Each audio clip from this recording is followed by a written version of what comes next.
எல்லாம் ஒதுங்கன்னு பார்த்தா எல்லா பக்கமும் அழுகிறாங்களே. ஏ மாமா மச்சான் ஒரு 5 நிமிஷம் போயிட்டு வந்தேன்டா. மச்சான் புரிஞ்சுக்கடா, 5 நிமிஷம் போயிட்டு வந்துடுறேன்டா. அதை விட இங்கே பெரிய பிரச்சனை ஒன்று போயிட்டு இருக்கியா? வேற புரிஞ்சிக்க மாட்டேங்க. சொல்லு மச்சான். நாங்கள் ஊருக்கு போனோம்ல, நேற்று வந்துட்டோம்.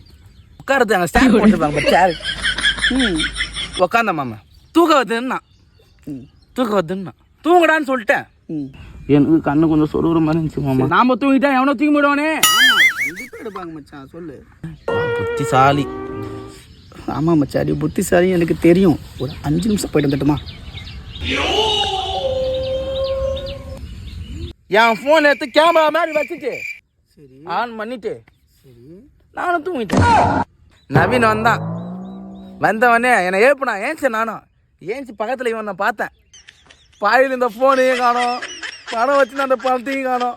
என்னதான்டா ஆச்சு? இப்பெல்லாம் நடக்குன்னு தெரிஞ்சு தானே நான் என் ஃபோனை வச்சேன். திருப்பி பார்த்தா என் ஃபோனையும் காணோம். இதான் மாமா மேட்ரு. இப்போ சொல்லியா யாரு மேலே தப்புன்னு? உங்கள் யாரு மேலேயும் தப்பு இல்லை மச்சான்.